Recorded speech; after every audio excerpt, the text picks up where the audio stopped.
Thank you, everybody, and welcome to the Cabinet meeting, the 13th of July 2022. I'm going to move straight into the agenda. It's quite a hefty pack this evening, 18 18 parts, and most of those are very big items, as we can see from the thickness of the report block. So we're going to move into apologies for absence. I've had two apologies for absence. That's from Councillor Jeffries and Councillor Duffin this evening. Councillor Jeffries has got a report on trolley enforcement, which I'll be taking on in his absence. Move on to item 2, the minutes. Minutes of meeting on the 15th of June can be found at pages 5 to 12. Any reflections on those? Any amendments required? None. In that case, are they moved as written? Agreed? Agreed. Minutes are agreed. Items of urgent business. I've not received any items of urgent business this evening. Moving to item 4, declarations of interest. Are any of the members making decisions this evening got any declarations of interest in relation to any of the matters that appear this evening? Councillor Maney.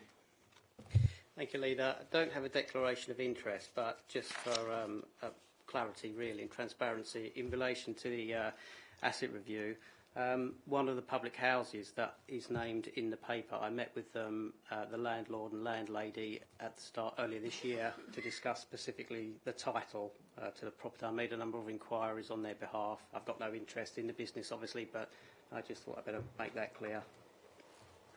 Thank you, Councillor Maney. No other member? None? Okay, moving on to item 5, which is a statement from me. So, right from the top, I'd like to thank the local police from Grays and indeed across Essex, who very quickly and effectively dealt with the incident in this building on Monday. Their prompt action, along with our security team, helped evacuate the building very quickly, exposed the hoax and allowed the building and the area around it to reopen as swiftly as it possibly can. This hoax not only led to the evacuation of staff and elected members, including myself and Deputy Leader, it also meant the evacuation of students from the college and employees from local businesses, as well as cause disruption to the C2C line. A man has been arrested on suspicion of making a bomb, hoax and possession of a knife, and yesterday evening was in police custody. Again, had not been for the prompt action of the police yesterday on the report of a sighting, he may well have still been at large. So yesterday we pushed the button to kickstart an innovative project to upgrade the heating systems, to make homes warmer and cut fuel bills in the 3 council-owned tower blocks in Chapel St Mary. The council was awarded £3.2 million by government to, to finance these groundbreaking works, and it will see the 273 council properties in these blocks benefit from the scheme.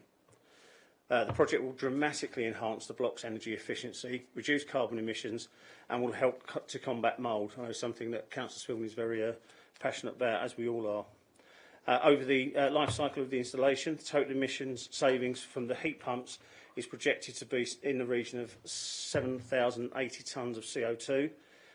That's the equivalent of taking 1,540 cars off the road. Also worked out today, it would be roughly 1% of Thurrock would have to be set aside just for trees to cut out the same amount of pollution. So, excuse me, you can see that by putting in these heat pumps, it's going to massively help the residents who live there and indeed reduce our carbon footprint as a council. But I'm going to stay focused on Chapel just for a bit, so there's more good news there. So we've got play equipment that's going to go in on the heath. Claudian Way is going to be resurfaced later this month, and consultation on the Curb It programme on St Michael's Road will make it much easier for residents to park for free, as well as protect their verge. That will begin later this month, and hopefully, if agreed, we'll see works completed by early autumn. Last Friday, I was privileged, along with a number of members of Cabinet, to see the Commonwealth baton arrive in Tilbury, coming through the port and the cruise terminal. I cannot think of a more fitting venue selected for this honour. This is the very place that birthed a movement of pioneers from the Commonwealth who came to our country and in turn added to our cultural history. And today we also saw the official opening of the new coastal pathway that runs through the beautiful coast of Thurrock, taking in country parks, sites of important historic interest, and a glimpse of the Tilbury Port and the Thames Gateway Port all along its path. This now covers a full 85 miles of Essex coastline, going from Southend through Essex County Council and through us to London. Excuse me. Clinic Cusset Fillet. Since April 2022, we've filled 534 potholes, cleared 341 fly tips, removed over 410 tonnes of waste from our streets, parks and public places, and issued 522 penalty notices for various littering offences. So, as we probably been reading in the national news, COVID is rearing its ugly head again. And we are seeing an increase in those that are testing positive for the virus. Whilst there are no rules currently in place, we should really do what we can to minimise our exposure and follow the guidance if you do contract the virus. It's currently estimated that about 1 in 25 people in England have the virus. So there's every reason to take care and make sure that you can enjoy your summer holiday should you be going abroad. Remember, if you are going abroad, you need to check the .gov website for the current restrictions in place to your destination and indeed your return. And whilst we're doing a little bit on the health, as we know, it's somewhat warm out there. It's a little bit warm in here, to be honest. But we really do need to pay attention to those that are a lot more vulnerable than ourselves. So can I ask all residents to keep an eye on their neighbours if they know they're older or in ill health or have care needs. Ensure that they drink plenty of water, dress appropriately for the weather, and this includes for everyone. Take regular breaks and delaying strenuous activity to the end of the day or indeed after the heat wave. The heat does affect those who do manual jobs, including our waste crews, and during the heat wave they'll be starting an hour earlier at 5 a.m. to take advantage of the cooler temperatures at this time in the morning. This may cause some noise, and noise earlier than residents normally expect. Unfortunately, it's unavoidable. They need to be able to do their job to work that little bit longer because they have to take things slow and make sure they take regular breaks to ensure that they stay hydrated. We have provided our crews with hats, sunscreen, shorts and extra drinks to make sure they can fight the heat.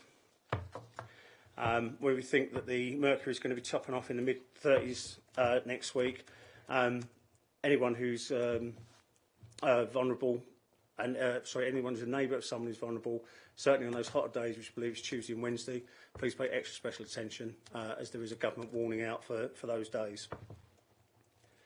On slightly better news, Councillor Abbas was joined by a couple of colleagues at the weekend to hold Hindu prayers, as there's no Hindu temple in Thurrock. It was held at the Grays Lightship Cafe, and he joined the Mayor along with Councillor Tandy and Councillor Carter, and the prayers were led by by spiritual leader Jyoti G. This is one of the best examples of Councillor Abbas as one new cabinet member for communities. And the work he does. We have been regularly contacted by other groups and would ask if anyone wishes to speak to Councillor Bass so he can do one of his many photo shots, if they can contact him direct at the council website, council email address, or on community@thurrock.gov.uk, and I know he will make time to meet you all. So with that, I'm going to move to item 6, briefings on policy, budget and other issues. I'm looking up and down the table. Any of those? None? Councillor Spilman. Just a very, very brief, just to reiterate how exciting the project at Chadwell Towers is, high rise, and I'd like to thank the leader and also Councillor Carter as well for attending the kicking off ceremony that we had. Massive project. It's going to make a fundamental difference to the lives of the people that live in those blocks, and well done to officers, and thanks to the government for securing that grant for us. That's a lot of money coming into the borough. It's a wonderful investment, and I'm absolutely delighted with it.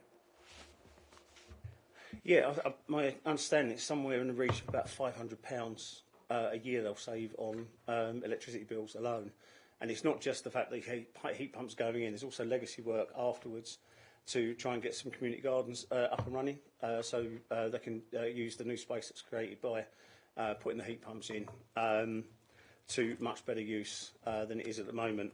Kenza are really good, and it's absolutely great we secured them as the project leads on this. It was I just wish I could have spent a little bit longer there, but I was interviewing later that day. But I'm sure I'll get an opportunity to go back down, and hopefully you'll be able to come with us then as well, Councillor Spill.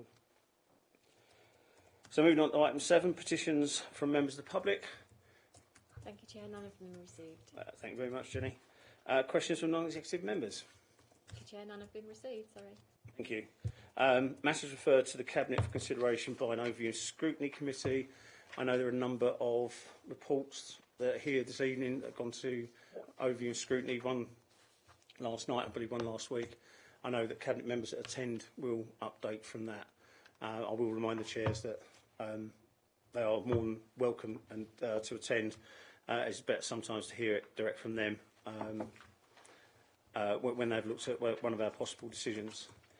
So I will change the order of appearance this evening, but we'll hear item 10 next, and then I'll be bringing item 18 forward, as I know Councillor Hebb's got another appointment that he needs to rush off to. So I'm going to move to item 10, asset review in the 3 Rs, page 13 to 74. Councillor Cockshaw. Thank you very much, Leader. Yeah, I'm pleased to deliver this paper today. It's the next tranche of our 3 Rs policy, and it's been some time in the making. This is release, reuse and retain. The Council should not own any assets that it does not need to deliver good services, and a surplus of requirement land and buildings should be returned to the open market. That's been our policy now for some years, and obviously now it's moving at a faster pace. All 49 councillors in 2017 signed up to fewer buildings, better service. Everywhere you go in the old building, you could see that as one of the most important items that we need to actually deliver, and we continue that policy. And tonight, really, I'm most proud of. For many years, it's been coming, and I wanted, when I was first appointed by yourself into this portfolio, I wanted to turbocharge the release of our transfers. We tried many years ago, I think when we first come in, one of the first documents was a community asset transfer scheme. We're now going to turbocharge that tonight. This is the best way to have community buildings in safe hands for generations to come and being put into good use daily. Volunteers are the best to deliver good services to the residents, better than any public body can ever do. Time and time again, I've been asked by village halls and other assets if they can own the building that they are in. Well, now they can after this paper tonight. The council, including Scouts buildings, where they've been involved in, and the Scouts, we shouldn't own freeholds of Scout buildings or any community buildings unless they really need to actually deliver these. And it's giving these buildings away for free, I may add. Will give a great opportunity to the investments and ability to sell these properties, get these properties and investments elsewhere and grants, which they're not unable to do if they're owned by us. Also, I don't know how many times in this portfolio I've been asked, we need to extend our lease to 25 years or 7 years before they can buy for a grant of any time, and the lease renewal takes years and years to organise, and with the frustrations of just increasing to the lease. That was all gone. That will go tonight. Another example of ways the councils always maybe sell their building from underneath them, these community buildings. We don't. That can be removed as well if the community wants to buy this and take their buildings away. So we can have it out. They don't have to deal with officers day after day about their lease. Don't have to worry about trying to get signatures, and they've got freehold there. It's going to end. The future of these buildings are in the hands of the community, and that's where they should stay. Thank you. Thank you, Councillor Cockshaw. Members, you got any questions or queries? Councillor Head first. Thank you, Leader, and thank you, Councillor Cockshaw. And like you say, this has been a long time coming, but that's not to say that the amount of effort underneath this has been pretty extraordinary, getting to a point. And I wanted to echo something. So, my patch in particular, there was a piece of land called Hardy Park once upon a time, which people may remember and or will remember being local authority controlled, and basically part of the community come forward and said, well, we wanted to do something with this. The council did enable that to happen, and has become a bit of a figurehead for what can happen.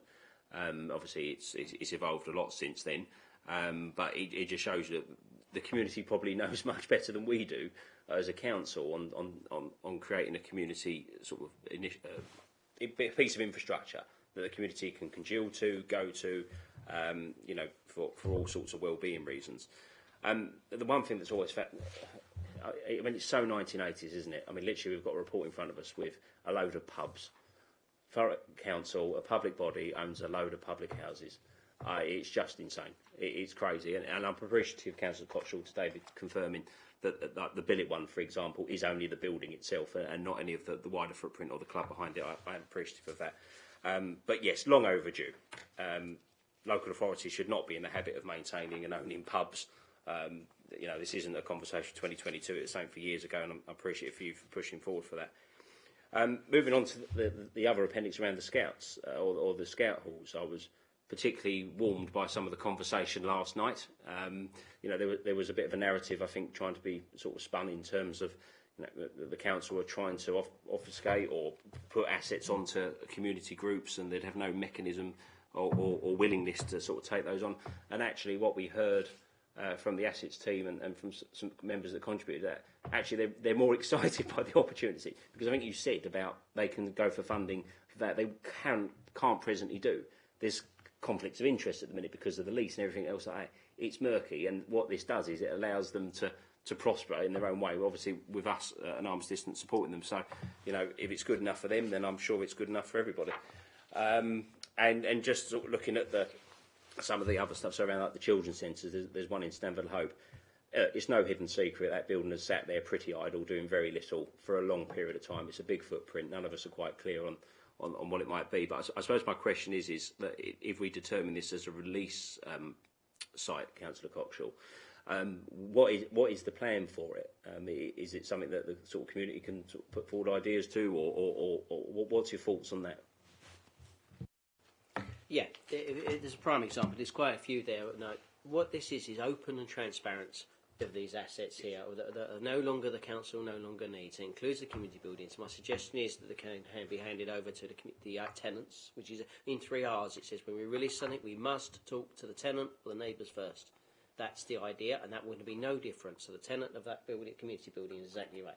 In ideas of the children's centres, it's a bit slightly more complicated. That there's some children's centres that may have residual back to the government with their Sure Start centres, and that makes it more difficult that we're not allowed to do anything with it unless we have to repay the government back money for the Sure Start. We're not going to, that I promise you is not going to, that's one way, but there's a problem. But the release doesn't mean it's sold on the open market. Release means that this council sees no need for this building, but we're happy to look at other ways, either selling it or going forward, or what we can do with them buildings. This is the first stage of a pipeline to release it, and it needs to be reinvented to what it needs to do. And if there is something there that can be used, so the community get involved and say, we would like to do this with that, let's bring them ideas forward, and let's do something like that. Councillor Hibbs, do you want to come back? Please, and I just want to say thank you, Councillor Cockshaw. I mean, I don't know, there aren't probably many of us that remember the Sandpits car park sell-off. And I will come back to that, because unlike this mechanism, which has gone to overview and scrutiny before an executive decision, before everything you've just said, it was the other way round. Cabinet made a decision, we called it in, and they decided to disregard the residents' wishes. This, my interpretation of this, Councillor Cockshaw, is that this is a deliberate mechanism to avoid land sales happening without community engagement, ward member, and all that sort of stuff. And like you say, it starts a public discussion, and it's in a much better way than what, frankly, my constituents had to endure for nearly 10 years now. So thank you. The system was frustrating in 16 for us. It was a policy that release should be as transparent as possible. It's sometimes impossible to have all conversations you heard tonight from my colleague about having a conversation with a publican. I quite agree with you that I would express the same probably that we shouldn't own pubs, we shouldn't own freeholds of pubs. A publican knows how to run a pub, a farmer knows how to farm, and a community group and a scout group knows how to do community group and scouting better than me. So I should, Absolutely. yeah. So that's the point. And then, but how do you do that? And there is some issues of sales. And how do we be as open as transparent as possible to make sure that these are this is what we're doing. These are no longer needed for the smooth running of a council. That doesn't mean to say they need to be all sold or think that. If this coming, but this is the first stage of being transparent to actually make everyone else aware of it. Instead of someone ringing me up or the leader or the chief executive or the head of assets or the officers saying, "Can I have a private deal with you?" We're not doing that. This is open and transparent. You don't ever see a sandpit pile on our watch, I hope. Won't be any hope. Well, Councillor Maney and then Councillor Keeling. Thank you, Leader. I just wanted to say that I fully support the recommendations in the report. I think you can't fail to realise in Thurrock that we have a thriving voluntary and third sector community, and I've always been of the opinion when the state, the council, lets them get on with what they do it better. And I think that goes for the buildings that they occupy. I think, this has got to be, certainly in my time, it's the biggest transfer of asset wealth, in effect, from the council to the community that I think I've ever seen and will ever see again. It's a major step in the right direction, I think. I know they'll make a go of those buildings. I know that those buildings in turn will give more back to the community, and I just think it is really refreshing to see us taking this bold decision and basically handing over what is assets worth a lot of collective value if you add them together. We're handing that to the community and basically empowering them. So I think this is a really welcome measure, and I fully support it. Thank you, Councillor Maney. Councillor Keeling. Thank you, Lisa. I mean, I too. I mean, I echo what every Councillor Hebb and Councillor Maney has said. Am I right in thinking that there is some kind of covenant over the land, so that when the freehold is handed over to the community, that there will be a covenant, so it stays as a community asset for the community and can't kind of be whipped out from under their feet and sold off by a developer at profit? I quite agree. Any freehold we sell, and in the if you look, there's always a clawback here if we're doing to make sure that we sell assets to that. Then we're making sure of that because of what happened in Sandpits Lane is again in the freehold, and in the freehold exchanges, these will have to be used for community uses. These are not being given away for commercial to be housing. These are community building now. It will stay a community building, and that's the thing. And that gives the opportunity. That doesn't way restricts people who actually get this community building to look at if there is a site that they now can have a newer building somewhere else. It's their opportunity, that committee to decide that. But there has to be, if they do sell their building, that community asset still has to be retained in the area. They can't just sell it off, and there will be a restriction and there'll be a covenant against that to make sure that this council has control to make sure we can't just sell it and then build on it and there'll be no community building left. But that doesn't mean to say, I must warn that you could move the building, but that with a decision of the community group to move somewhere else, and then whoever they sell that land to has got to deliver a community use in some way on that parcel or very close to it to make sure that the community still stays there and the community group is still working there. But you can't, with a freehold, they have everything except there'll be that, and that will be negotiated by the teams, more professional than me, to mayor officers to make sure that we have that release to both confidence in what the group that's taking over and ourselves that we have not released assets to the community to disappear. Because there's got to be confidence both ways, and I think the community groups can understand that, and I think they don't want that as well from us anywhere else. I go back to mine, really. My North Stifford Village Hall isn't owned by the council, but we can't build a North Stifford Village Hall. It's owned in trust, and it's going to be a village hall forever, but it's never been in the council ownership, and it stays there, and it gets grants and moves on as normal.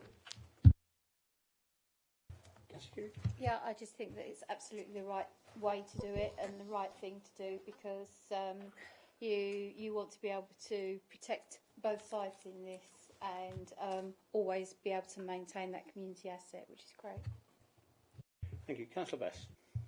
Thank you, Leader. Thank you, Councillor. Obviously, I'm supporting these recommendations, because we all are here to serve and represent our residents, and handing over these community assets back to the communities and forums, resident forums. I think this is a good decision. and I will support this. Can you just clarify, because on some of these sites you have mentioned there are nil consideration, but some they are not clear, like for instance, Purfleet Children's Centre. So the building was built by some organisation at the time, but the land is owned by the council. So what would be the mechanism in these kind of buildings, assets? Thank you. This shows that we're releasing to the community. If there's a community group of that, we can't send it to a non-group or a non-organisation. There, if they want us own that, and the forum comes back with a process, then or a community group who's using that comes there, then we can assess that in a normal way. If there's numerous groups, then we can. What this means is there's an opportunity for the community to get involved and come to us with the proposals. We're not. That's what I confirmed to Mr. Councillor Hebb. This is not a sale. This is a release. There's a big difference between this. This is what we'd want to do, and there's groups to get together to come to us and say, we've got this building, we use this building. And if there's multiple uses of that, there's normally a system. There's normally there's normally a group that's in charge of that building and holding the headline lease of that building. You talk about Purfleet. I can understand the concerns of that, and that was built. I'm assuming it's the Children's Centre was built by the Sure Start grants, wasn't it? Not. Oh well, that was a different one. Right. So it's what we can actually deliver, and if who wants to come there with us, come to meet us, and if it's in two groups, we can go and negotiate hopefully. Thank you. Any other member before I do my bit? No. This isn't just the largest disposal or release, that we've done. This is probably the most open and transparent one that I've seen. I think back to when I was first elected, having to sign off emergency decisions papers as chair of overview scrutiny for sale of land, where people had no idea how much, where it was, who was buying it. It was just, we're selling it, and this is the reason why we're selling it. It all made sense. You'd sign them off, and off they go. This is quite clear. It's highlighting where, why, and how, which is a really good thing. I mean, if you look, and it will be the same for everybody. You look at, the scout huts. Is it the scouts? You look at your village halls. Is it the village halls or wherever? But we're not just looking to release pubs, burnt out pubs, pubs that tend to attract more problems than they ever would solve. We've got two care homes, and we need to be really clear on this. We're not getting rid of them, not kicking people out on the streets at all. We're actually working with the current providers, where there's an odd system that that they look after our vulnerable and elderly, and do an exceptionally good job at doing that from us, and then rent the building from us to do that work. So it's kind of, we ended up to be the middleman in our own transactions. There are vacant sites that, number one, even I didn't know we owned. And bearing in mind, 2 years into my first term of office, we was told that every piece of land that we owned was on a register. I went through, took about half hour, and I spotted a number of mistakes, but there's still stuff that surprises me. Land adjacent to Arena Essex. I only know we owned that because it was used as part of the COVID testing station, and they wanted to get access to it. So as you go through, it's I won't say surprise after surprise. There's some that quite obvious, but others that are not. And then I've made some inquiries in relation to some of these that are used by community groups, and they get mandatory relief, and then a little bit of discretionary relief. And then still have to pay. So if you've got a rate value of about £10,000, it's about £750 that they have to make each year to pay the business rates. Whereas take them on, set them up as a small business rate relief, 100%, and that comes from government. It doesn't come out of the taxpayers, Paul, as we were discussing earlier. So that's another benefit. And then on top of that, the conversations I'd have with the chief exec and other officers during COVID, saying, well, we can't go for that grant because that's not for us, that's for community groups, or that's for this, or that's for that. And there is so much money that's out there that community groups and other groups, I know the Scouts have got funding they can draw down on and so on to improve these halls, but can't do it until they've got the asset themselves. So this should be really exciting for everybody. I know we've had feedback through my deputy leader in relation to the Scouts and a few of the other sites. So I think the faster we get on with this, the better. And then start looking at the next round and the next round and the next round, and so on. Can I come? Yeah, go on before. Yeah, Chet, you've raised something earlier that I didn't realise. Some of the pictures are pictures of generic pictures. They're not actually like, so they do take items. And I think you mentioned the lymphocyte come up in press with it. Let's see, these are not the sites, as you see. It's actually a generic pictures that we got, and we've used the pictures. That doesn't mean that all around it, anything in the picture is there. It's actually got to read the description, understand the EX number next to it, and it's the land of thing. If there's some issues around that, please come to the council and ask the questions about it, and we're glad to clarify what this land holding is. But it is surprising there's some land. But let's make sure that they're generic pictures that we're putting a list together very quickly to try and move at a pace. It's been a long time. There's a lot of it to go through, and I do thank the amount of workload that it comes. This is our second or third tranche and the biggest one yet. There's still more to come on these tranches. Yeah, which, the one I was going to come up with, not only the HWRC, but also the White Acres, Dakin Drive. It just looks like a pile of bushes. Yes. I know it's actually quite a long stretch behind because I used to go to school opposite it, so I can even remember that far back. Yeah. But this is good news. This is a positive. I know other local authorities have gone through this in the past in slightly different ways. It's been problematic. It's been painful for some people. For other local authorities, it's been nothing but a benefit for the community because they're able to get more community services in, so they can get the NHS in, they can get other organisations in to do things in that community rather than not. So to me, it ticks a lot of boxes. So we've got a number of recommendations from 1.1 to 1.5 on page 14. Are they all agreed as written? Agreed? Great. Thank you very much. Excellent. Thank you. So I'm now going to move item 18 to be the next item, which is all the way back on page 555. And Councillor Hebb. Thank you, Leader. So this is the end of year report from the 21-22 municipal year. And to sort of just go over some of the very brief headlines, the council was bounced back, much like we've seen in industry. The council was bounced back, and nearly 70% of its key performance indicators that it currently measures are better or the same as the prior year. And I think we need to recognise that that's something to be proud of. We've seen industry bounce back, and it's good to see that the council bouncing back as well, and delivering the key public services that people use and depend. Again, that's reflected in the fact that 7,000 jobs have been sort of created or remade since the COVID pandemic. So Thurrock is a growth area. So we have to hazard this next point. My intention is for this report to not keep labouring away on the COVID issues anymore.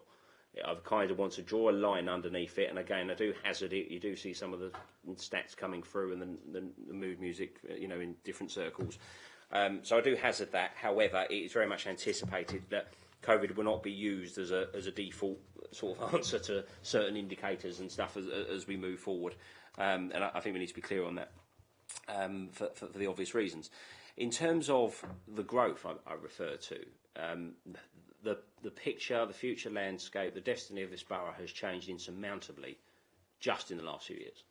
So Thames Freeport, is a decision at full business case on a minister's desk. Although that might be a different minister now, I'm not sure. We've got the Thames the Tilbury and Grays town funds. Again, genuinely transformational. Never. When I decided to stand to become a councillor, it's because I wanted to make something good happen in our borough, and you couldn't imagine that level of trust and faith from a national government in Thurrock at the time, and the fact that we've got that is outstanding. But it changes the context. We know there are conversations around devolution. We know there are conversations that we've got to do in terms of delivering the Freeport and the towns funds. So the whole dynamic of the council, its whole reason for being, probably now needs to be reassessed. The vision that we developed in 2016 has served well. It's got us to where we are today. But it's probably now time to look at the sort of extraordinary or the sort of macroeconomic changes that are coming down the line and determine what our future destiny is, what our new reason for being is, and refresh our vision. So part of the recommendation tonight is to put that process in train, and I discussed that a little bit last night at corporate overview and scrutiny to no objections, and we said that we'd report back at an ONS before obviously coming back to Cabinet. Obviously I want that to be quite a wide conversation. That then leads us into another set of conversations around what we measure. I'm a great believer in what gets measured gets done. We're probably at a point where we need to have a hard, honest look at some of these KPIs. Are these KPIs literally measuring the outcomes that we're expecting, or are they things that, frankly, just should be done? Do they stress test enough, or are we trying to punch for something that we're never going to achieve because the metric's too high? With a reviewed vision, that gives us a chance to re-look at what we measure, and there's two pathways there. One, an operational day-to-day basis. Did we collect the bins? What's our parks look like? And all the things that we know matters on a day-to-day basis to our constituents. But then there's the extra part, which I don't think we have done anywhere near enough of, and that's around longer-term project delivery. Being much more open around what the milestones are in a major project, because a project or an initiative that's happening, they're not constrained to municipal diaries. They don't conclude automatically on the 31st of April in any given council year. They'll transcend those barriers, but they do have significant milestones during their journey where we should be able to say, are we slipping behind that ambition, or are we actually getting ahead of ourselves? And they both need questions of why. What do we need to do extra? What do we need to do less of, maybe? So that whole piece of work is now bubbling and fermenting in the background. I just wanted to sort of bring that up. It features as a recommendation that I asked to be added into this. But in short, looking at last year, we're going to stop counting or discussing COVID, and hopefully that is a permanent move forward. But great to see the authority bounce back, 70%, either the same or better than where we were. Most of them are better, by the way. So positive work from the team. I'm sure the Cabinet expresses our thanks and gratitude to the entire workforce. And yeah, happy to take any questions or have a discussion. Thank you, Councillor Hebb. Anyone want to chip in on their portfolio or in general? Councillor Spillman? Yeah, there's one strange little anomaly that we've got that we're trying to wrestle with in housing, and that's the void turnaround, where if you look at the general needs turnaround, the target's 28 days, and we're actually hitting 28.2. If the target's getting skewed because of sheltered accommodation, finding it hard to re-let sheltered accommodation, and that void figure of 50 is completely skewing the target. The reason being is that we seem to not be able to let quickly first floor sheltered accommodation for obvious reasons, because people who are moving to sheltered accommodation can't deal with the steps, or think, it's only going to be a matter of time before these steps become really difficult. So we're doing a lot of work, and we're looking at, whether we can repurpose some of these buildings. And you saw one of the examples when we've obviously in Tilbury, where we've built a new block and are repurposing the other one so that we don't have that same problem. But yeah, it's a slight anomaly in that stat, and it's not, it's genuine. We've got properties that we need to let, but we need to find a bit of a different way to look around it, because we just can't let them through the traditional means. People just don't want them, so we need to do something different with them. Thank you, Councillor Spillman. Anyone else? Councillor Hewlett? Yeah, I think sort of like as someone that had this portfolio before, it's important to look at some of the failed ones, isn't it, to see what's going, not necessarily wrong, but what we might be able to do. And obviously, like the one within adult social care is about us as a council wanting people to have care packages supplied by an external supplier rather than the council supplying the care package, because whilst the cost to the resident that's receiving it is going to be the same or very similar, the cost to the council is greater when they're doing it themselves and from an external supplier. But what you find is that people, when they find themselves in a position of needing care, like when they first come out of hospital and that continuing care, that there's a comfort and a security with the people that have been providing your care, and you're getting to know your carers, that you don't necessarily want to change to somebody else because there's difficulties in managing that change personally. And the other issue is that I don't want to use COVID as an excuse, but post-COVID, it can be difficult to find a carer, an external company that has care availability to fill that need for you. As for me, although that is it's an important internal measurement for us for budget, it's far more important for me that residents are well cared for rather than us meeting that target. I need to make sure that they're supported, and I'm wondering as well what might happen to these figures as we're finding the NHS are changing their discharge policies and are needing to have people discharged from hospital sooner at an optimised level rather than where there may be a little bit more in need of care and support when they come out, because they've got to free up the beds to catch up with all the primary care issues and preventive care issues that have been going on. That I'm sure this is going to wobble some more, is what I'm probably saying here. But fundamentally, it's important that residents are cared for at the end of the day.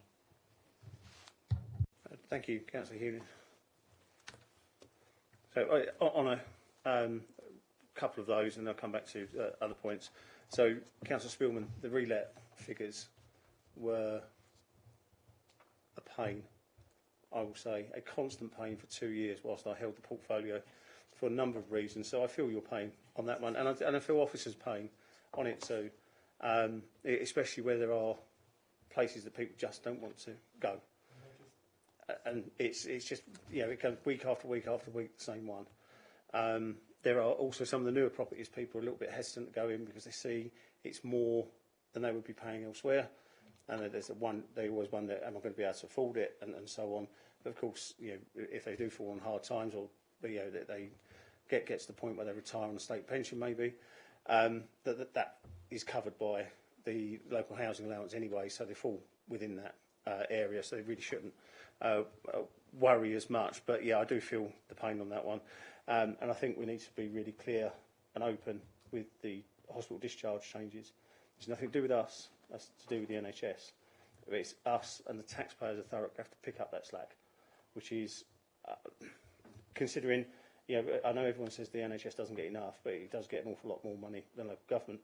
And, for it suddenly to start changing their processes when I know you're much better with the figures than I am, we had like 4 or whatever it was in the last quarter. Everywhere else was in the teens and uppers. So if you want to come back on that. Yeah, it was in 3 months we had 16 failed to discharge in 3 months in Thurrock. In another close by local authority, they had 272 in 1 month. So we are working well on it, but it's understanding as we go into more alliance working with the NHS, it's understanding consequences of each other's actions on the other person, and I'm not sure that that's been fully understood here by the NHS, because this could actually put up to about a £3 million pressure on our adult social care budget. And like you say, there's been a huge injection into the NHS, not into local authorities. And so there needs to be some more mindful thinking around decision making. Yes, definitely. I'm going to point out page 558, which is highlights of 21-22. The Council Cox was much more IT savvy than I am. I will never say, but I just can read it better from this. But there was a whole raft of things that we've done that are not expressed in here. No, I do read it. They're not expressed in the failures or successes, which we can't escape. There are things that we do day to day. We do day to day exceptionally well that don't have a KPI. We never measure them, and neither should we. Councillor Cox, do you want to go? Because you'll be hand up and down all the time otherwise. No. So we can't escape that. There's a lot of stuff that we just goes unnoticed, and it truly does. How many services, Lynn, we supply? Over 700. Over 700 to, not every single resident, but are available. And we do them, and a lot of the time, officers just, it's a day job, carry on. But it's exceptional work, and we can't escape that. We really can't. We've got potentially, and I have to add the word potentially again, to the front of certain sentences regarding national government. So we may have the Office of Local Government restarting, which may introduce a load more KPIs that we got rid of in 2010. So if that does stay on the cards, then obviously now is the right time to change the KPIs. But again, to actually start looking at them, saying, what does measuring this actually do? What does it show? What does it achieve? What's the outcome for this? If we have a massive increase in benefit cases, suddenly it will go from 28 days to 36 days, and then back down to 28 days again. Why show that blip other than there was a problem, just with the sheer volume of things? But we end up failing a KPI that we've set for things completely outside of our control. So, right time to look at them. I think right time to refresh them. We have refreshed them since coming into office. They should always be regularly looked at. We don't want to be weighing the beast instead of growing the beast, which is the important part. My one again is on here for fixed penalty notices. Some of them are being paid later under agreement and under arrangement for people that are in true hardship. So you will then start seeing the quarterly paid previously going up and up and up. So it's not with fiddling the figures, it's just that someone might be paying in this quarter rather than last quarter, or paying over a 3 month or 6 month period. But that does need driving up, it's still very low.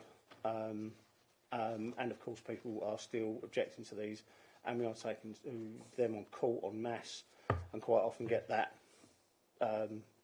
case found in our favour, and if so, we end up it's still unpaid because it's something else that's paid. So that may well be here for the rest of the year, just so you're aware. Councillor Coxwell, do you want to go? Yes, I was going to mention that page. That was really important because there is so many on there. But I just want to some of these go year on year. So I just really I know that my portfolio in a minute, and the next one of the reports is about Tilbury. But it's just to highlight that really, that with Grays, that's a nearly £43 million investment that's moving at a rapid pace to be completed by 2026. That's hard work to get that through, and tonight shows we're ahead of schedule with the report tonight showing a fantastic experience. But then just look at the 31 new affordable homes in Tilbury that's been opened and delivered on time and schedule. We forget about these things that actually are delivered on time and schedule. They don't get reported. They just talk about the ones that have gone wrong or something like that. And that's news, isn't it? But let's look. There's 31 people in Tilbury now. Look at the Chadwell site where we've transformed them into houses. We've got more houses in Chadwell. We are delivering projects. And then this year, to talk about open for business, and we had the first enterprise week the council's ever done with the Freeport. There is people ringing up. We did some reports about what's happening. That is really important. The Thurrock Enterprise Week. Stanford Station got planning permissioners connected, and we've now got a builder on coming on soon. So we're starting Vincan to actually can see work started on that site. And then we got Grays Beach. That is the first of many investments in Grays Beach. This year we had new player equipment. We had some new castles, parkour equipment. I think me and Rob had a go at it, didn't we? Well, not parkour. like this year. And then the fitness equipment and that. So these are big things that we're talking about, actually tangible delivery that's happening here. Actually, you can see it. And then everything. The building we're sitting in here is completed on time and under budget. Yeah. So we have big things that are happening, and it's just not being reported. But I think that's really it. But I won't mention any others because they're not part of my portfolio. But that was really important. Thank you, Councillor Cox. Yeah, there's other parks that we've delivered. There are other parks that we're delivering. There's work being done in Chadwell, as I mentioned right at the beginning, in the next coming weeks, which is £80,000 worth of play equipment going in, which is great news. And not just in individual areas, the bits that we deliver for everyone. And it does really just go unnoticed, and in a way, rightly so. That's what people pay their council tax for. But I think, and I said this right at the beginning of this year's administration, is I'm not going to be stuck with the clean it, cut it, fill it figures. There will also be other successes put on there, so people can see that in heat of 35-degree temperatures, we collected 97% bins or whatever. These are all important ones, and indeed, as Councillor Hebb said, milestones of where we should be. Probably every councillor in this room, and probably a number of people who signed up to pretty much anything in Kent, would have got the Ebbsfleet bypass updates weekly, saying where they were, how far they were in front, how far they were behind, what problems they'd had, what successes they had, and really filled that space so everyone knew what was going on. And then they would celebrate the milestones. We've done X number of tons of tarmac or whatever. And that's something that we do need to show as well, show those genuine day-to-day successes and those project successes where we do have project successes. And so with that, I'm going to go to recommendations 1.1 to 1.3 on page 556. Are they all agreed? Excellent, thank you. But we will now... Sorry, if anyone wishes to leave, don't feel that you have to stay all the way through this fantastic meeting. Well, everyone I know is waiting for the Hackney Carriage Fairs, which is now going to be the last report. But if you wish to go, it's no problem at all. So, Councillor Hebb, I know you do need to. You've got I don't wish to go, but I must go. You've got another appointment. So, thank you. So thank you. Item 11, pages 75 to 84. Councillor Coxall. Thank you very much. And I won't dwell on the thing, just as we've got a long night, this one, but I'm proud to come tonight to bring forward the sign-off for this report, and with some small changes to what we originally signed off last year, and but mainly due to cost inflation.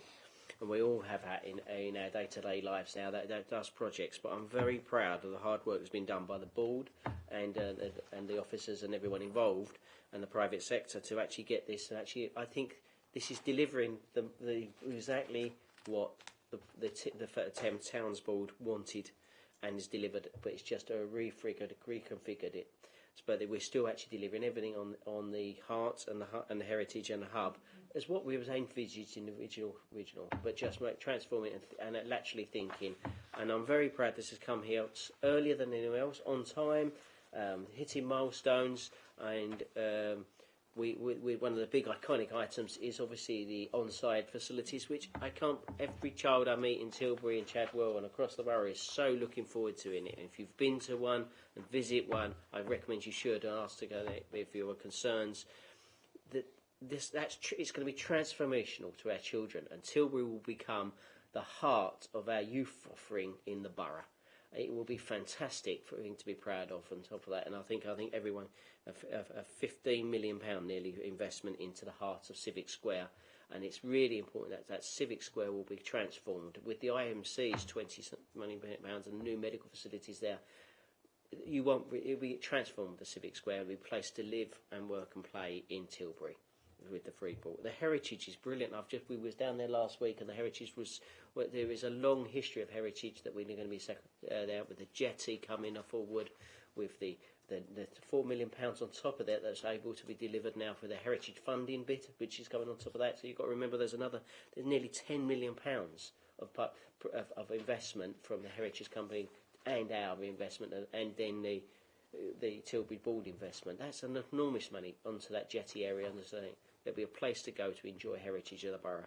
And then a small investment is the hub. I'm sorry, that's the area but we're still going to make a transform around the train station, and it's important to have links and a first view of that, and there'll be some works around the hub to make sure that the train station is a good welcome for Tilbury as we move forward. And I'm sure this will, with other money coming, the other items on the Tilbury Towns Fund are there to be delivered, and as the money comes forward, we'll be delivering them on there. But I'll leave you with one investment. I cannot take a thing. everyone has seen what's happened over the last week, and this town, what happened to the Prime Minister and that, and whatever you say about the Prime Minister and what Boris Johnson has done, the lasting legacy will be on Thurrock. That with this and Grays, that £43 million would not have come forward without the pressure of levelling up from this Prime Minister. And I must put on record on tonight that is his legacy for Tilbury and Grays. We must deliver this and make sure that £40 million and the children walk into that on-side, and that would be a legacy for the Prime Minister. He's been to Tilbury, enjoyed it only a month and a half ago, and I think he will be proud what we will do with that money. Thank you, Councillor Cockshill. Councillor Keeling? Yeah, thank you, Lisa. I think this kind of like builds on what I was saying before about as we do more alliance working with health partners, that we do need to understand the consequences and knock-on effect of actions. Looking at 3.3 here, we can see that it's imperative that the IMC for Tilbury is built on time in order to be able to do that decanting and to do this piece of work that is going on. We've been reassured time and time again and promised that the Tilbury IMC is on time by the NHS through HOSC, through Health and Wellbeing and in front of ministers. So let's hope that this does all come to fruition. Yeah. The IMC is critical to the in the middle of that. That's the library and the refurbishment, the community centres. It's all interlinked, and that is a £20-something million investment. We need to do that, and we need to work in conjunction with that. And I think the officers are working together with the IMC to make sure Regen are working to actually deliver that. It's critical, and I think hopefully the NHS can see the wider consequences of actually a delay and bits and pieces. We need to move together as a group.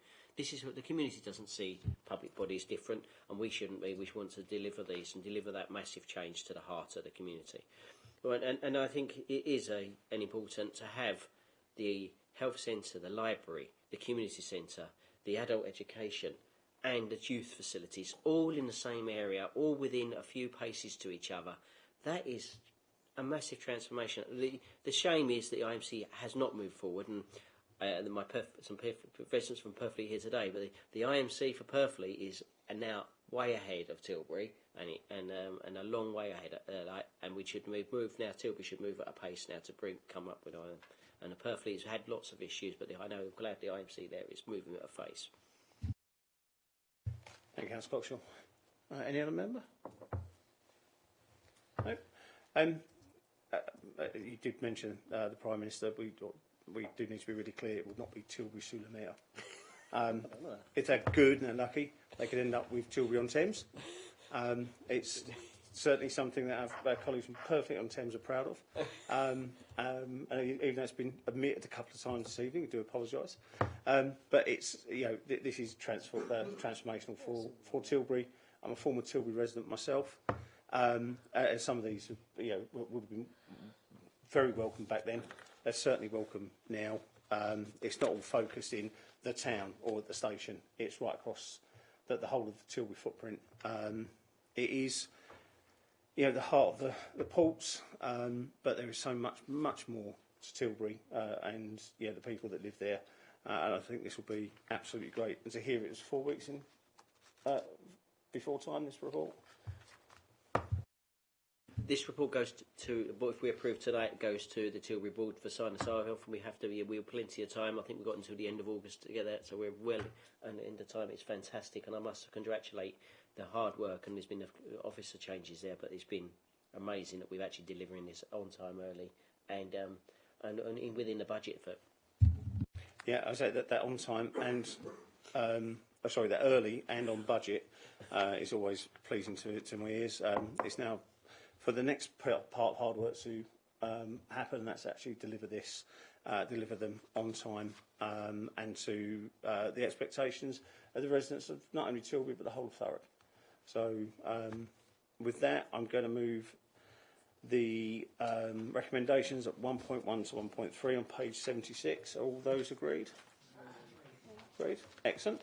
So we'll move on to the next report, which is the Thurrock supported bus services, which is Councillor Maney. Thank you, Leader. The council has subsidised free bus services in the borough via a contractual arrangement since 2019, and they are the number 11, 265 and 374. These are services which are deemed to be not commercially viable. So in other words, without the council's subsidy, they couldn't make a profit and, in theory, couldn't continue. The areas that these services cover are listed in the report. It's fair to say that they do cover, most corners of the borough, many corners of the borough, and some of those communities, which is why we have subsidised them, are remoter or outlying areas which, if these services were not in existence, they would have little or no other recourse to public transport. That said, the contract came to an end in March. We had the option to extend for another 3 years. We haven't done that. We've granted a year's extension because I think it's an opportune time for us to look at these contracts to see whether they still serve the travelling public as we want them to, whether there are other areas of the borough that are in need of a subsidised service, and also to question whether they represent best value for the taxpayer. They cost approximately £425,000 per annum. That's for free services, as I said. This year, the operators requested from us a further £80,000, which could increase to £100,000. That was unbudgeted for, so we would have had to have found that from existing budgets. Thankfully, we received a one-off grant from government which covered some of that increase. But if the decision is to continue with funding these services, we will have to absorb that cost in other years. So, as I say, the time has come to look at these services and to ask ourselves, do they do what we want them to do? Do they serve our communities as we want them to do? Or should we look at, taking a decision to spend that money elsewhere? I remain to be convinced that £500,000 for free services is value for money for the taxpayer. I haven't predetermined any decision, but the challenge is to convince me otherwise on that front. So this paper doesn't seek a decision from Cabinet on that. We're a million miles away from deciding whether to continue or to fund other services or whatever. It's merely an enabling report. It's seeking consent from Cabinet to start a consultation period with passengers to see what they think of the services. During that time, we will carry out necessary passenger profiling and community impact assessments. And then it's anticipated, once we have all those findings, another report will come back to Cabinet. It says December, but I'd like to think we could have that report a bit earlier. And it's at that point we will make a decision on the future of the services. I'm happy to take any questions. Thank you, Councillor Maney. Any questions from any members? I've got Councillor Johnson and Councillor Hewley. Sorry. Thanks, Councillor. Yes, not really a question, Councillor Maney, but just to reiterate that we must pay particular attention to this consultation around the rural areas of the borough. I mean, I agree with you. It's an awful lot of money for 3 bus services, but as long as we are happy that the consultation is going to be strong and speak to that rural community, then I'm willing for it to go ahead. Thank you, Councillor Johnson. Councillor Hewley? Similar to Councillor Johnson, really, I do welcome a review and a full consultation. I remember I was first elected as a councillor into Corringham and Fobbing, and the first thing I did was fight Labour to get the bus back, because the decision was made to cut the number 11 bus service and cut Fobbing off completely, because it is the only bus that goes through there. And they didn't consult properly, and they didn't understand the consequences of that. So I welcome that before the bus is changed in some way, that it is looked at thoroughly. It's quite true that Fobbing as a demographic does have an older population that does use the bus more with their bus passes, because it's a 3-mile round walk to the nearest shops and doctors, and there's no way out to hospital appointments at Basildon without public transport for some that are within that village. So whilst I think that is an extortionate amount of money for 3 buses, and we do need to look at it, I welcome the fact that Councillor Maney is going to do this right and proper this time. Thank you, Councillor Hughney. I remember your maiden speech in relation to this, and ended with, now we've secured it, residents have got to use it to show its value, which was really quite strong statements, and that needs to happen. We all aware that we've gone through COVID. We're all aware that bus journeys taken were reduced. There was a fair amount of money from government to help subsidise those services and to bring them back into use so people could get to wherever they need to do for essential shopping and so on at the time. I do find it a little bit strange that I went through the report with Councillor Maney. We did ask that where it refers to on page 87 and others, in 2019, 3 services carried 89,040 passengers. There was 89,040 passenger journeys taken. This is not necessarily individual passengers taking those journeys. It is a lot of money, but it will have an impact on those that use it regularly or daily, or indeed those occasional ones that use it perhaps once a month or so to get to a doctor or to see loved ones. But we need to balance that out with the cost to everybody, as these are subsidised. So there are recommendations on page 85 and 86 at 1.1 to 1.3. So are we all in approval that we commence consultation in relation to this? I just need to stress that again, it is the consultation. Are that all agreed? Agreed. Excellent.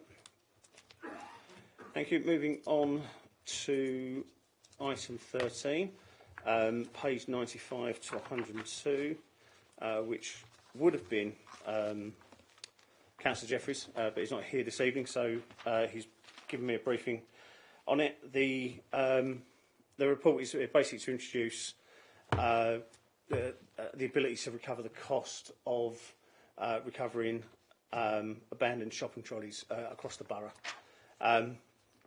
It can be a source of humour with trolleys abandoned here, there and everywhere, but they are unsightly.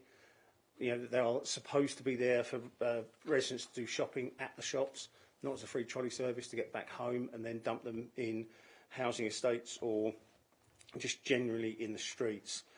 It does cost us money to clear them up. They can be a hazard. I know sometimes when I've walked through some housing estates, not just the ones locally, you might see 5, 6 or 7 all strung together, where people have got their shop and plugged them in to get their money back or wherever they do. And there's a significant number of them. It's our officers at taxpayers' expense that go to pick them up, put them on the back of the trucks, drive them back to the depot, unload them, store them safely, and then go out and sometimes have to go back to the same site again to pick up more. And this is unfair, and that's work that it's time that could be used to do other work in the borough rather than pick these up. So this report will introduce the ability for us to recover the full costs of their collection, storage and indeed where necessary disposal. Those that lose their trolleys will be contacted to say that we have them, where they have them, how much it would cost for them to get them back, or how much it would cost for us to dispose of them safely. It might seem a minor thing. It does seem, it was a little bit heavy-handed for the council to do this. But having spoken to one of the crews that picked these up, they say it just seems to be a never-ending story. And that's a couple of chaps in a vehicle that could be clearing fly tip, could be clearing bags of rubbish that the street cleaners have collected, or many other duties that we would find a lot more beneficial to the borough. So I know this was fully endorsed by Cleaner, Greener, Safer, Overview and Scrutiny Committee. So if any members got any questions in relation to this, Councillor Bess. Thank you. Obviously this is kind of long awaiting something, which residents have been raising, because all these trolleys end up in alleyways, different streets, and then it attracts more fly tipping, So obviously the resources can be used somewhere better, So obviously I will be supporting this. Excellent, thank you. And it is really the case, fly tipping attracts more fly tipping.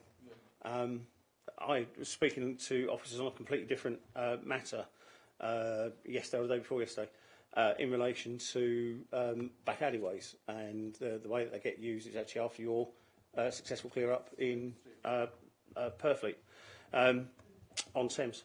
It's actually West Thurrock, wasn't it? West Thurrock.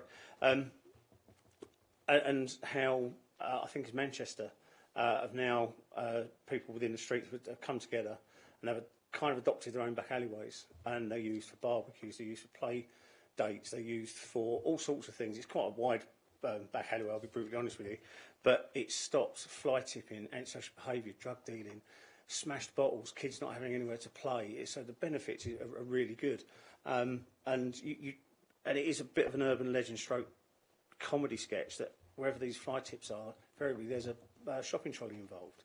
So the quicker we can get them off and back to the rightful owners without it costing the taxpayer a penny, the better. Any other questions? No? I mean, obviously, Councillor Spillman, it's not just housing estates, it's also private estates where this happens. And if it's on adopted land, then it's still us that has to pick them up. So I will move to the recommendation at 1.1 on page 95. Is that agreed? Agreed. Excellent. Item 14, Housing Strategies 2022 to 2027. Hefty report, 103 to 320. Councillor Spillman. It's a hefty report, but I promise that my introduction would be not very hefty, to be honest. This report has had incredible support from officers to make it happen. There's a couple of officers who have done an incredible job on this. It went to committee, and committee were fairly complimentary. There was a couple of points raised in committee that have been picked up, and we've acknowledged and brought into the report, so I'm really pleased. But I mean, the basic premise of this report is sort of been one of my frustrations was when I used to get responses from council saying we've met our statutory duty, and you just think, what you're telling me is we've done the bare minimum. And this housing department is not a bare minimum housing department anymore. We don't just do our statutory duty and then stop. You know, we've got ambitions way beyond that. And so I'm very excited to propose this strategy. There's some incredible headline commitments across the range, from stuff that's really important to me that I worked on straight away around homelessness, but a number of other range of big headline commitments. So, yeah, I'd like to put this paper to Cabinet, and I hope that you accept the proposals within it. Thank you, Councillor Spillman. Any questions? No, I didn't have. Oh, okay. I can see movements on.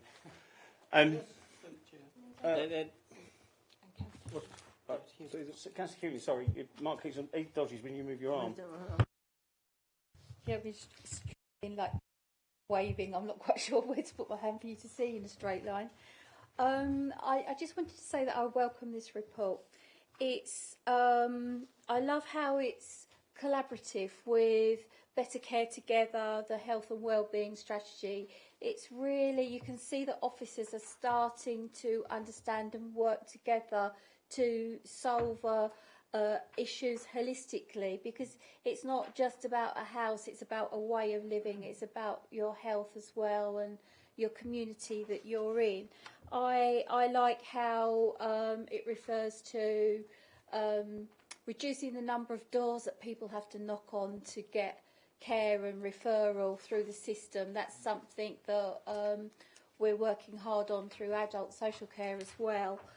And I like 3.7.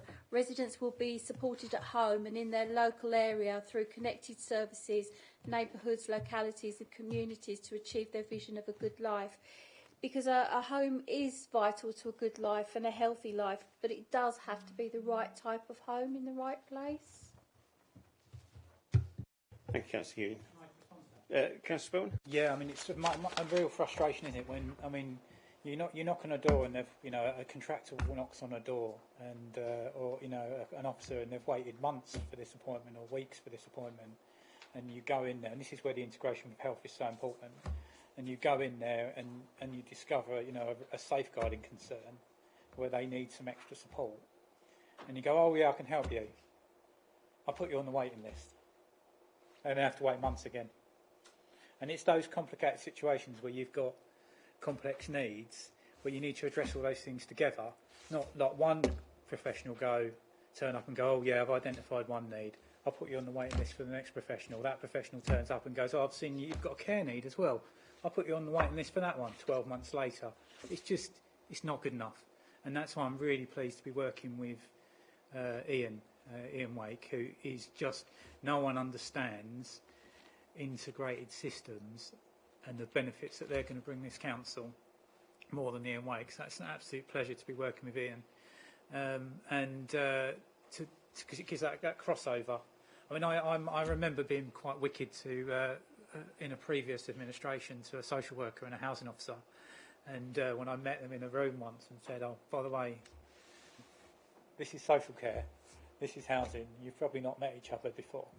And it was a flippant comment, which I'm probably, you know, known for, to put it mildly. But things are so much better than that. You know, in the last 5 years, things are so much better than how they used to be, and it's really good to see. And you know, a lot of people have, I know, you know, Lynn's been banging on the door, Rob when he was in housing, everyone who's been in social care as well, to get rid of this silo tradition in local authority, just to smash those silos and have, you know, and work in a more joined up way, because we're seeing the benefits of it now. And at a time, it's not just better for residents, but at a time where, you know, we're facing financial, you know, it's financial uncertainties that we haven't faced for a little while. It just makes business sense, you know. We've just got to stop the waste of, you know, not just diagnosing all the problems and getting the referral done, so that, you know, when you're going to get your car done and there's 10 things wrong with it, they don't just fix one, do they, and expect the car to work. It's just not how life works. So, no, I'm really pleased to be working so closely with social care and health colleagues as well on this, because there's no point otherwise. You know, you're just doing half a job, quarter of a job. It's true. Sorry, who else is there? Me. This one, I've got you. Councillor Bass first. Yeah. Thank you for your report, and thank you, Leader. So obviously this is a brilliant strategy, you know, and we can see it's not just a strategy, you know, where we can see like what, how, and the impact and how we will deliver these things, you know, and especially in terms of community engagement. I think this is very, very important. Like, you know, the all consultations process normally we do is just kind of a process to fill, and then, but there isn't kind of, in practicality wise, there is no delivery. But you know, yours one is very, very kind of, for me, is very encouraging. Like, this is not just a consultation, is one of genuine co-design and co-production of new approaches to improve the quality of life of our residents. So this is very, very encouraging, and thank you for adding this.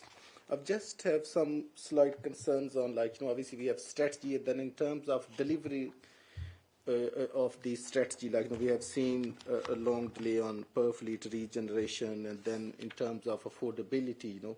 So can we just, obviously, you know, we have those numbers mentioned here, but can we just make sure genuinely these houses are affordable for our residents? Yeah. We're building again. Yeah? We've not been building because we had a period where the HRA was just frozen for money due to government policy.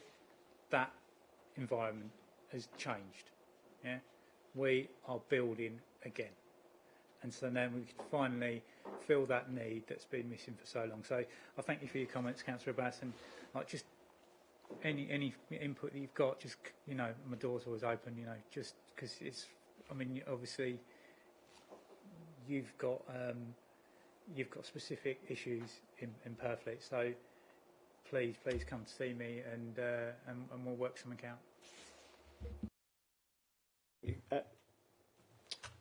Councillor Coxwell.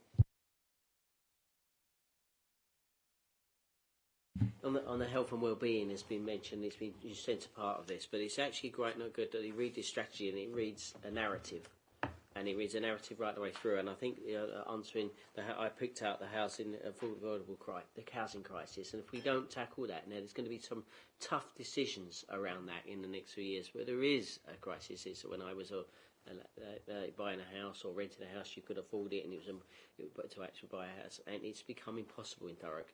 And it's getting worse, and we need to correct that in some way. Making sure that people who've got houses or renting houses or not, but making sure people are able to deliver that. And I think it's a really important thing that we all need as 49 councillors to realise that it is hard to deliver. And we've got that, is the HRA and the housing, the council's got its responsibilities there to make sure there is affordable rents for the people to get on that start in their housing life and their first home. It's really critical to us to deliver that. And we all need to realise, to make some grown-up decisions about what we do and about housing, and then we move on to housing regeneration. And you mentioned that the net zero targets that are coming down the line, and the importance of improving that. You can see what this week delivering £500 savings is good reasons to do net zero, for good economic reasons to help that. Estate regeneration is nervous when you're talking about estate regeneration, and it's nervous that people lose their homes that they've lived in for a long while, even though they can't see that. And it's good how this strategy talks about that, and talks about taking people with us on that journey. And it's taking people with new estate regeneration, new homes across the borough are needed for the people of the borough. And it's great to have this vision, and it matches that. And I met Mears only with their vision only a couple of months ago, and it was nice to read items in here and in the Mears strategy. And I think working with private sector across the areas of this council, I think we can actually deliver a great opportunity in 10 years' time, and that makes sure that. And I've got some big targets we've got to deliver. And the council, if you saw my asset paper on delivering some of these homes, and some of these homes looking at HRA, looking at TRL, we've got to do our bit to help solve that housing crisis. It says affordability crisis to housing. There is one here, and we've got to tackle it. Just thanks for that, Councillor Cox. Our conversations with Councillor Cox about housing, I think we're both always preaching to the converted when we talk to each other about what the need is in Thurrock. So it's really good to have such a commitment to not just council housing, but affordable, help to buy, the whole range. The whole armoury of housing that we need to meet Thurrock's need, and it's really good to have someone like Councillor Cottrell when you just know you're on the same page. We know what we need. It's not rocket science, and we've just had the chains taken off of us as a local authority to be able to do that. Now there are caveats to that, and that is this inflation is tricky, to put it mildly. It's changed all the numbers, but even with those numbers, we just need to be a bit smarter with how we're building. And myself and the leader had a meeting with an officer regarding the specification of some of the homes that we were building, and there was quite a lot of design extravagance where we were just throwing money away, really. They weren't getting any better quality in some of these designs. It was just we were spending too much on design and not enough on the quality of the living space and providing the volume that we need. So I know inflation is a big problem, but it's something that we are fully aware of, that we are that we've calculated. And we're still confident that we can deliver our commitments, even with the figures that we're seeing at the moment, which is greatly reassuring, obviously, because it's been, my service, just like anyone's service, is everything's 10% more expensive. It's tough. Yeah, it's tough. But I've got officers that are on top of it, and I don't see that we're going to need to, reduce the scale of our commitments at all at the present time, which is good news. Thank you for the answers there. There's a couple of pieces of this report. Whenever any of your strategies come forward, the first thing that certain people attack is, there's not enough numbers. We've got X thousand people on the waiting list. It's gone up by so many percent since whenever date they choose to pick. It's not all about when, where and why we're going to deliver houses. There is so much more in here because we've got 9,900 current tenants, sorry. So pays 190, which goes on about damp and mould and getting advice on how to prevent it, and then where it's not, in the gift of the tenant to be able to clear it, it's structural or it's lack of maintenance on our part or whatever. What we've done to sort of fix it is best part of £6 million between April 19 and March 21. Our resident liaison officers, trained by National Fuel Poverty Charity, NEA, to give advice on residents who are in fuel poverty and where they are, how to apply for grants to help and assist them. So is that a housing responsibility? Yes, it is. I've got more. We go to page 195, sorry, 194 and 195, where it tells perfectly into my area of responsibility with antisocial behaviour, and not just, we won't tolerate it, and that's that normal bland response, actually what we're doing about it, and how we will be designing these things out as we go forward, which is great. But not just antisocial behaviour, breaking the cycle of domestic abuse, the biggest killer in the country. It's all in there. I know Chief Executive and I had a number of conversations in the past, partially when I had the portfolio and since, about the work that not just our officers do, but MERS do, the training that they keep an eye out for this, keep a look out for that. If it saves one life, it's money well spent. Absolute money well spent. And then there are a few other ones in there that we're really good at. And then we come to resident engagement and how we actually get to speak to our residents to find out what they want. No more will there be residents' consultation in blocks of flats where block 1 has got green, block 2 has got blue, and block 3 has got yellow, and variations on those colours. But if you're in block 1, you can't have yellow. You've been assigned green. Just what shade of green? And I kid you not, that was actually an experience that I went through with residents in Tilbury many, many years ago. That consultation got brought to a halt very quickly, I can assure you. But these are meaningful consultations, actually asking residents, and not reaching, as you said, that minimum. We've met what we're required to do, actually, listen to residents, get their views and thoughts and make sure it works for all, not just someone who wants a set of colours here, there or everywhere. So I really welcome this report. I think it's very well, it's meaty, but it was actually a really good read because it's like, oh, that's me, oh, that's Councillor Cockshall or Councillor Hewlin or wherever, and it's that holistic approach and the fact that you've come to us and spoken to, Debs, to me, to other elected members to make sure that, it dovetails in what we're doing. So we've not got a different standard in housing than we've got in general antisocial behaviour and public protection. So it's very to be recommended. Thank you. Yeah, please. I did this in council, and it's really important. And it's really important, guys, here because there's a lot of community representatives and members of the press here. I'm really worried about the people not being able to afford to heat their homes at the moment. And there was a grant called the Household Support Fund available on top of the money that the government are giving directly to people. If you come across anyone who is struggling to heat their home, struggling to pay for food, please, please, please push them in the direction of the Household Support Fund. Okay, it could make the difference between someone heating their home and having to choose between eating. That money is available, and we need to make sure that people claim it. So please, don't forget if you've come across anyone like that. Okay. And you'll be surprised how often, not just elected members, but just regular residents will come across that with their friends, their family, neighbours, parents, and so on. I've been asked by a number of friends or friends of friends, can they claim for this, can they claim for evidence? Yep, this is the way you can do it.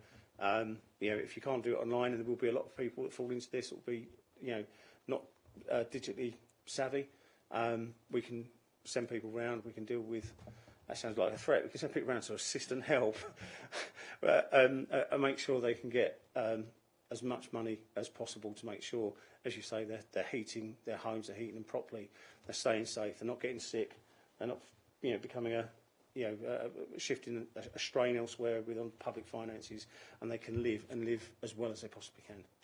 So it's, like I say, absolutely welcome. But we have, for a big report, 2 recommendations on page 103. Are we in agreement with all of those?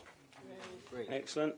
Move on to item 15, which is integrated community equipment service reprocurement. My apologies. Which is Councillor Hewlin, and that's page 321. Thank you, Leader. Ordinarily, I would always say we should go out to tender when a contract comes to an end so that we can uphold due diligence on cost and quality for residents using services provided. But there are always exceptions to the rule, and for me this is one of them. This report asks Cabinet to support renewal of the current shared contract that we have with Greater Essex.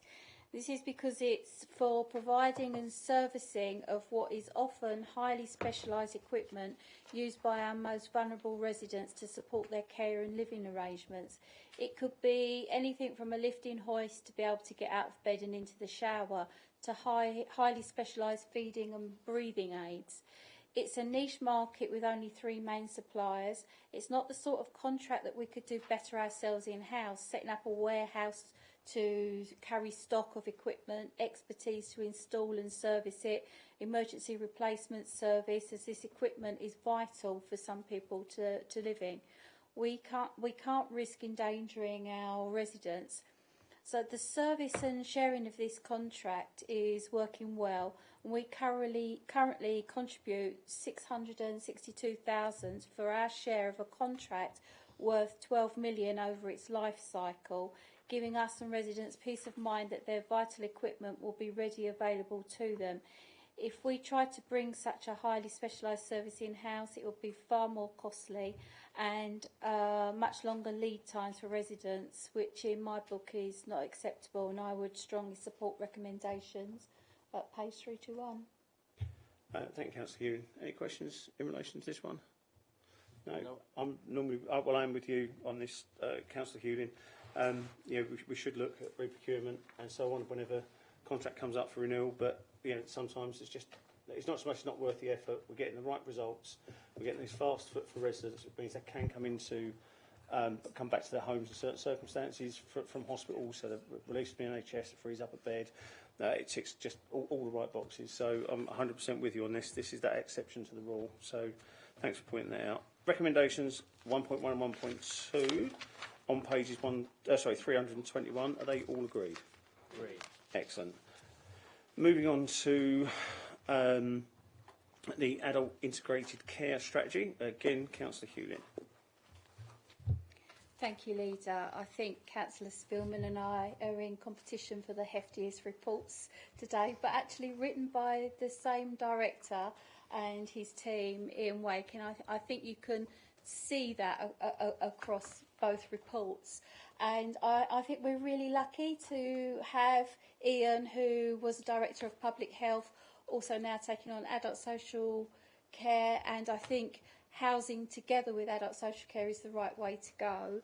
I know there's been a lot of sleepless nights between him and Eloina and Les Billingham and officers to put this together, but I'm really quite proud of this one. It is one of the first documents that I have the privilege to bring to Cabinet that sits beneath that umbrella strategy of health and well-being, and it's the new adult care strategy, Better Care Together, truly integrated and totally reliant on partnership working within service directorates of the council, such as public health, housing, regen, and our health partners such as the NHS, the voluntary sector, and residents themselves. In fact, during an external ADAS review, it was stated that this is of the highest level of quality that the review board has seen in a strategy. The effect of COVID on health services is well documented. We all know that primary care has suffered, that people have become sicker waiting for treatment, that NHS needs to discharge people from hospitals sooner to free up capacity, that service providers have put up costs, that health in general in Thurrock is not a level playing field. All of this has seen pressures on our adults' social care budget rise, amalgamating into what could be an £8 million pressure going forward. So this innovative and ambitious strategy has been well received by health partners and continues the good works already started. As I've said, it's a hefty document, I know, but it's well worth a read because it really delves into the one size does not fit all, with place-based focus for dividing Thurrock into 4 primary care network areas, with asset-based community development to shift power and drive what is important and necessary to those very communities, community-led solutions, social prescribing for well-being, operating from GP surgeries or integrated medical and well-being centres, the embedding and continual strive to improve the integrated well-being model, to reduce the mountains that residents climb and doors they have to knock down to get necessary care or timely changes to their care packages, professional care staff, voluntary services, community, working together in teams with individuals to resolve and improve their health and care holistically. Improving primary care access via integrated medical centres, 12 new fellowship GPs, more face-to-face appointments, upgrading telephony systems to access appointments and types of appointments more readily. Because whilst many do need face-to-face contact, post-COVID, we do have to learn some lessons from COVID. And one of those is that video calls and phone consultations do have their place and can resolve many minor primary care ailments and are welcomed by many. So we should build on that to make more face-to-face time available for those that really need it. There's a chapter on the future of assisted living, the need for homes and gardens with spaces designed to adapt with us as we grow older and our needs and level of support changes. Rather than having to move away from our friends and neighbours, let's work together to support each other by reimagining residential and intermediate care. There's also a chapter on governance and how we think it can work with our health partners, plus ensure democracy and the voice of residents is upheld by recognising the Health and Wellbeing Board, along with shared budgets and alliance working as outlined by government. This strategy describes an overall model of integrated care. It builds on our history of transformation of care systems, putting people and their individual care needs first, using that human learning system to better care for them. This document has been well received by overview and scrutiny, as well as praised by our health partners. It's a strategy that has our staff excited and motivated. Officers from across housing, legal, regen, health and adult social care have come together to write this, taking on board many hours of consultation and talks with voluntary services and residents. I've been singing their praises to anyone that will listen, and I can't thank them enough for what I see as a breath of fresh air into our care system, and I hope Cabinet's willing to support it.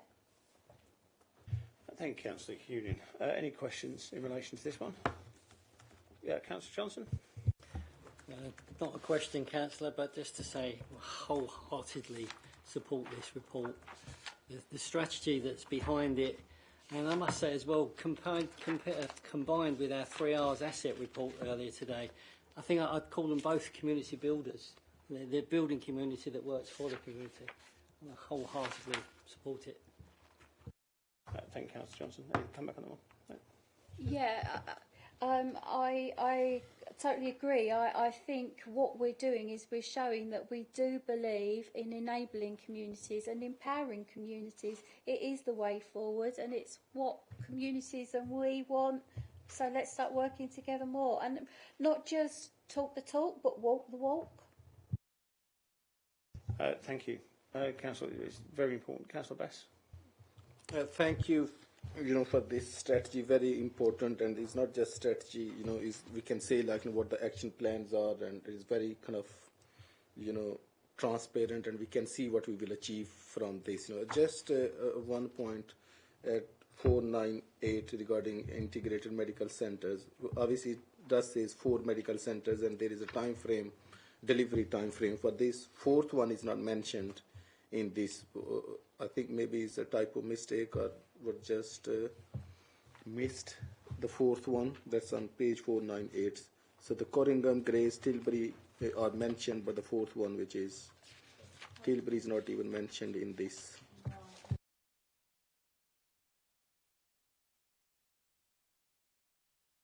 Thanks for pointing that out. And please do not ask officers to reprint all of this, adding that in there and sending it back out to us. Electronic copy. Yeah, it's perfectly fine. Again, just on the front page, adult integrated care strategy. We've got different. Well, whilst it's under the same director, different areas all working in partnership to make this happen. This is not about okay, let's just look at older people and that's it. It's right across the board and why. It's easy to understand. There are lots of pages, but and I do appreciate actually quite often there's lots of pages with pictures that actually bring the document to life, which is really important. So don't ever be put off by the sheer volume of pages that are in there and the amount of facts. There are some really good, easy to understand graphics, and it's important. Hopefully none of us get to the point where we need care, but many of us will. So we need to make sure that we are getting this right now. So, if I should need it in 20, 30 years' time, he says, hopefully, it gets that far, then, we know that we're getting it right in Thurrock. We've all got, many of us have got parents who are, in that more likely to receive care, or friends that are likely to receive care. So I think this is a brilliant report, and despite being hefty, it's very well laid out, and you can see Ian's style in this. It looks a lot, but actually it really brings it home. So well done to Ian and indeed the whole team for delivering this. If I can just say, I think it comes across in your Councillor Spillman's housing strategy and this one and the health and well-being that officers do truly believe in this and their heart is in there. It's not just a report and a strategy to tick off a box. They really do believe in this and want this transformation. Yes, it isn't just we've completed our statutory obligations. Terms I absolutely abhor as a former local government officer myself. So, big report, but only one recommendation. Page 325, the Cabinet agrees to better care together. Thurrock, case for further change. Open bracket as amended and notified by Councillor Abbas. Are we all agreed on that? Agreed. Excellent, thank you.